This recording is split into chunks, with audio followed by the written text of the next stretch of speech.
7 years in the making, including having to deal with the COVID pandemic and a further delay following the withdrawal of some of the biggest names in the sport. But finally, the 2021 Rugby League World Cup kicks off this week in the UK in 2022. I'm John. And I'm Michael, and this is Great British Bosses from Anything But Footy, the podcast speaking to the men and women behind the scenes of sport in the UK. It was 2015 when England won the bid to stage not just the Men's World Cup, but also the Women's and Wheelchair Rugby League tournaments. So let's talk to the man who's brought them all together for the very first time. Hello, my name is Jon Dutton. I am Chief Executive of the Rugby League World Cup 2021, being delivered this year in 2022. How exciting is it that we're now just days away from the start? Oh, it's really exciting, in particular, everything that we've had to contend with. If we go back to 2015, the Prime Minister at the time was David Cameron. So we're now on the fourth Prime Minister during the tenure of the event.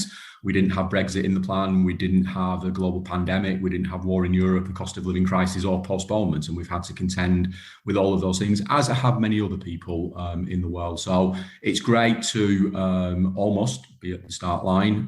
Last year was really tough for us. We got ourselves into a position to deliver the tournament. We had to postpone it. But on reflection, we will deliver a bigger, a better and a more inclusive tournament because of that. It will happen this year, because last year it was Australia and New Zealand saying that they didn't want to travel and they would pull out of the tournament if it took place. And obviously they are key rugby league nations. Yeah, they absolutely are. It was more about the athletes. I mean, they withdrew. That's 5 teams across the 3 tournaments from Australia and New Zealand. But more importantly, a lot of the athletes play in the NRL competition in Australia.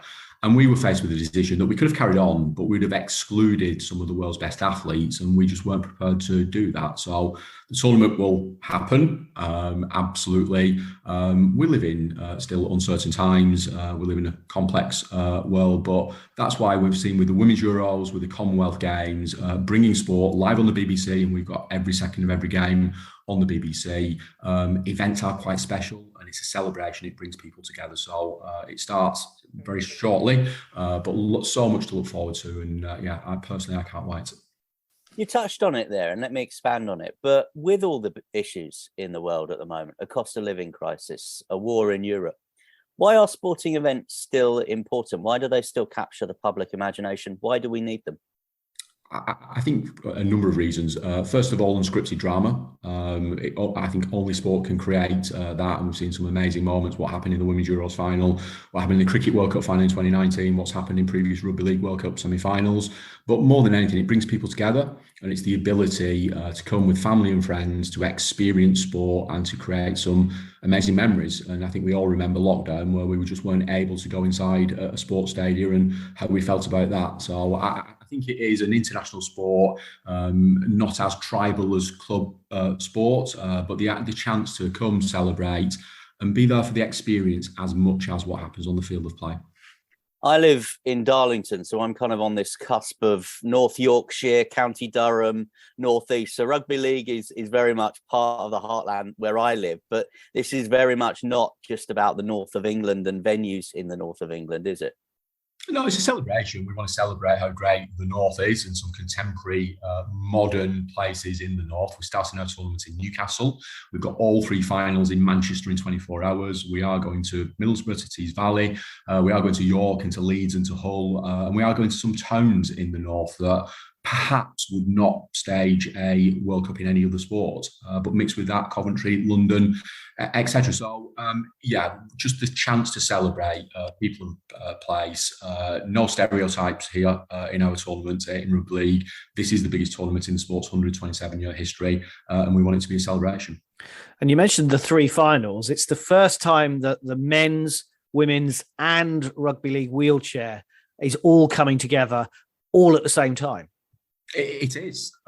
We are history makers, and we're very proud of our inclusive approach. And When we first had the idea to bring the three tournaments together, we probably didn't realise how complicated that would be. Probably didn't realise how expensive that would be. But we have been authentic and true to what we laid down the foundation in 2015, 2016. So from introducing participation fees that equal across all three tournaments, so it gives every nation the ability to pay their athletes the same, to introduce prize money for women in a wheelchair, to treat everyone the same in terms of flight accommodation, to increase turnaround for the women's players for welfare reasons. So all of those are stepping stones that we've put in place. So we probably didn't quite have the plan way back, but fast forward to finals week in Manchester, we will have the two women's captains, the two men's captains, the two wheelchair captains of the finalists with the three trophies sat speaking to the global media on the same platform. And I think that's something more than anything I'm looking forward to, because that really will be a celebration. Do you think, Jon, that more sports should be looking at doing that, at bringing the equality together, if in effect, diversity and equality together? Yeah, I think it's different for every sport, and a lot of it will come down to the business economics and the sort of growth of the sport. But we've had really interesting conversations with my peers, with other sports organisers who've looked at this, and I think we've already seen it with the Commonwealth Games. We've seen it integrated in other sports. So it feels like we've been just on this incredibly long journey. 2015 compared to now, other people have stepped forward, and I think there's some great work happening, and hopefully we will provide a spotlight for other people. We're running a big observer program at the end of the tournament, and we welcome anyone to come and talk to us, have a look at us. We've not got everything right, and we're quite happy to pass that learning on to other people. But more inclusivity, more equality, more diversity can only be a good thing for sport. Just on that, Jon, a follow-up on that. Do you think Britain is leading the way in equality and diversity in sport? And it's something that we've had to do, but actually we are leading the way. And this is what this podcast is about. It's about people behind the scenes who are making these decisions, and people like you who are making it happen. Yeah, I think the UK overall, we've staged some amazing events. We can go back to 2012, we can go back even further. And I fondly remember the Commonwealth Games in Manchester. But I think that the UK has shown leadership in a number of areas. And I think this is another example of putting our best foot forward, thinking about equality, thinking about inclusivity, but also thinking about delivering a sustainable event that has a commitment off the field as well as on the field. And our social impact programme for us, it was baked in at the start. It is our purpose, making a positive impact on people's lives. And that, I guess, at the end is probably the thing I will be most proud of, because we've made a difference and we've done it before the tournament starts. And that's investment into the local communities that we're supporting. I want to speak to you a little bit about the work you're doing on that social impact programme, but just to extend on what Jon has been talking to you there about. I spent my summer in Birmingham at the Commonwealth Games, and lots of people involved in the organisation of that event said the reason it's worth its place on the calendar is because it's not a mini Olympics, it's not a mini Paralympics, it's something different, it's inclusive. There's a parasport programme, there's an able-bodied sport programme. When your tournament happens, you're going to be up against Autumn Rugby Union internationals, you're going to be up against Premier League football. Is the fact that you've brought everything together going to enhance your place on the sporting calendar this year? We think so, Michael. We've had to move our tournament, displace it by 12 months and fit it in the window just before the FIFA World Cup in Qatar starts. So the complexity of the scheduling, we could talk all day about that. But I think Ian Reid and the team in Birmingham and the Commonwealth Games did a fantastic job. We'd have loved to have staged our tournament in summer, but the reality is we have to work around the domestic seasons on each side of the world. But I think we will get additional cut through, first of all, through the visibility that the BBC will give us. So if we go back to 2013, the last time this tournament was staged, we had 7 of 28 games live on the BBC. We will have 61 of 61. And we've seen from Women's Euros and Commonwealth Games, visibility will reach more people. But I do think we'll get the cut through. It is a very busy sporting window, Premier League football, Autumn Internationals, and a lot more. And of course, everyone sort of counting down the days before Qatar. But I think we'll stand tall, get cut through, I think reach more people than the sport has ever reached before. Yeah, for an organisation that apparently doesn't have any sport, it's not been a bad summer for the BBC, has it? With the Euros, Commonwealth Games, the Lionesses, of course, and now your event as well. But tell us a little bit about the social impact programme and why that was so integral to your planning for this tournament. Yeah, we sort of eliminated the use of the word legacy at a very early stage. There will, of course, be a legacy. There'll be more people watching the sport, hopefully more commercial partners, and our colleagues in the governing body will take that forward. But for us, it was by making a commitment, making a positive impact on people's lives in the communities that we will reach. I guess my sort of personal motivation is around social mobility. And when we talk about protected characteristics, I think social mobility is probably the one that doesn't get quite the attention it deserves. And where people are born plays such an important part on their lives. And if we tackle inequalities through providing more opportunities, we've provided a programme that we think has done that. Are we going to change the world? Absolutely not. Have we made a positive impact? Is it demonstrable? Can we point to it? We've commissioned a piece of research that we're very proud of, an independent piece of research.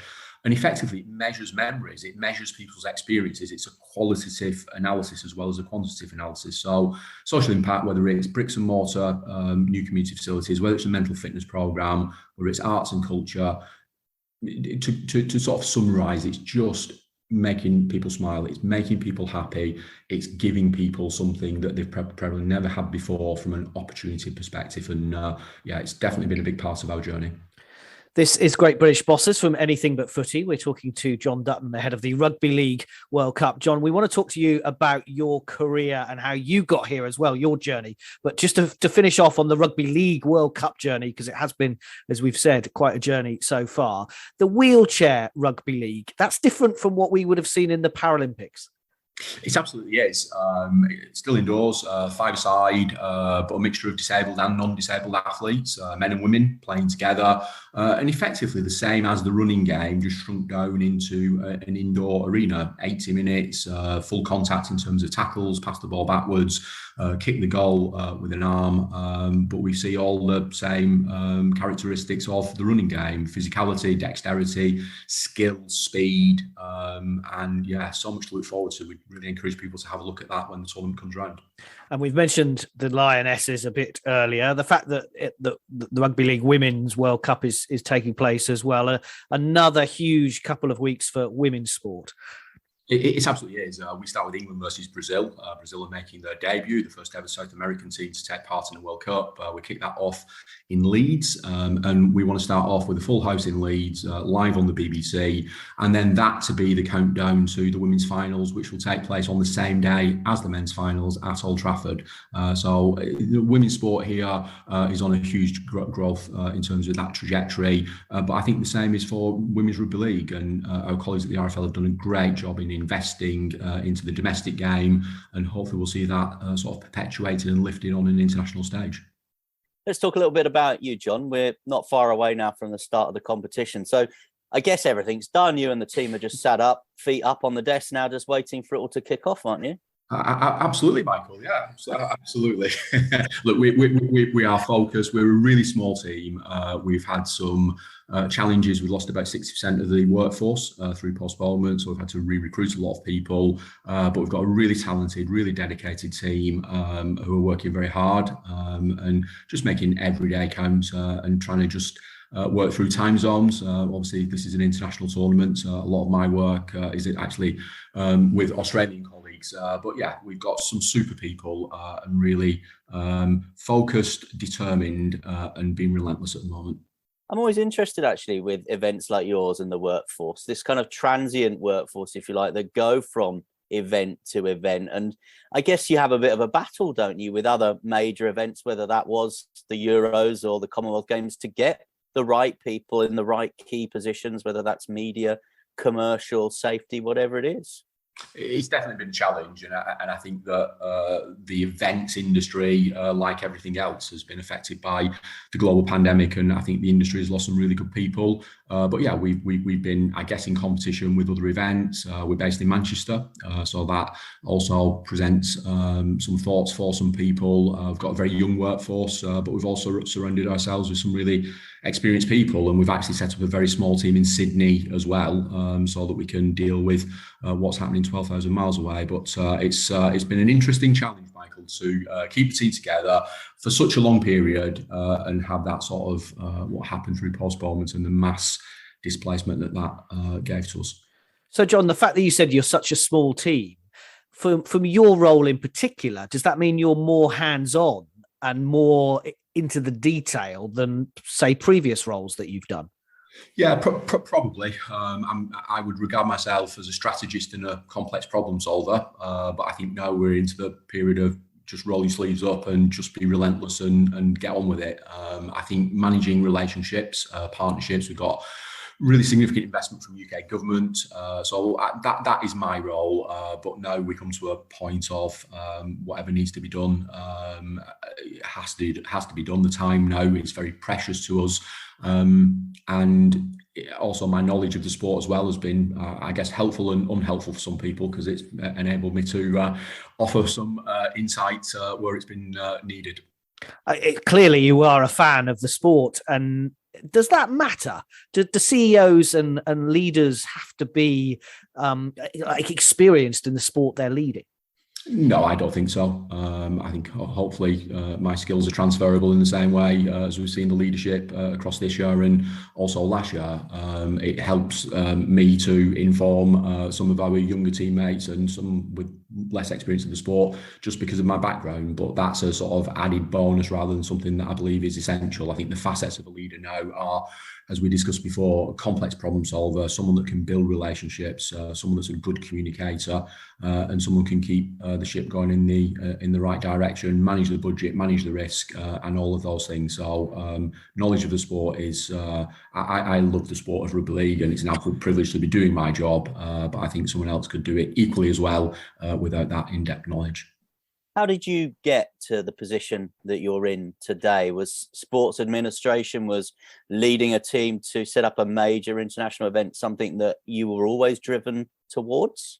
It was always sport, Michael, but I wanted to be an athlete. I guess I pretended in my teenage years that I was good enough and brave enough to be a professional rugby player of either code. I actually played quite a lot of rugby union, and then I found out I just wasn't either good enough or certainly brave enough.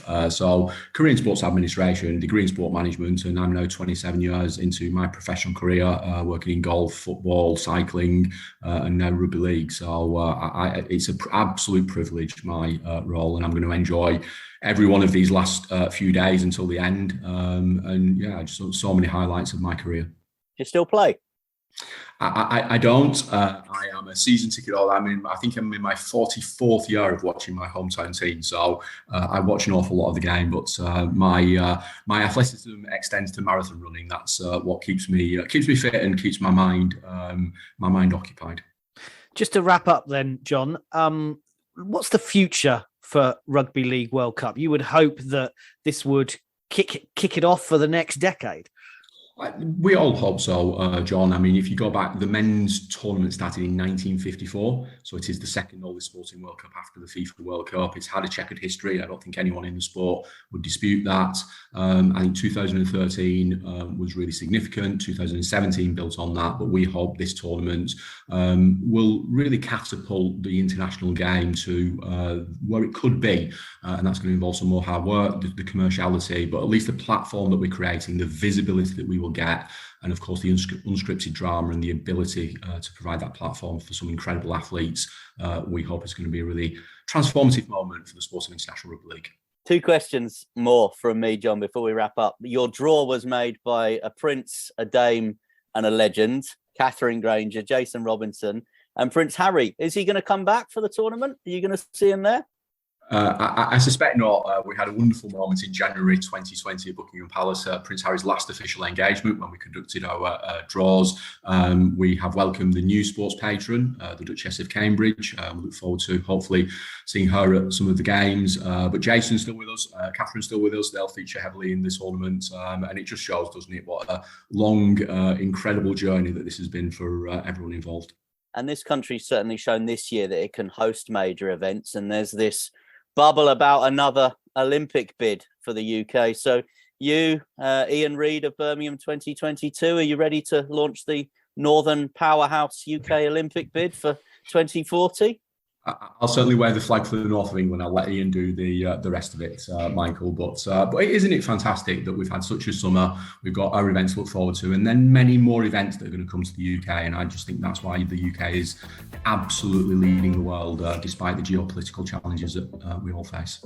Well, Jon Dutton, thank you so much for talking to Great British Bosses. My pleasure. Thank you both.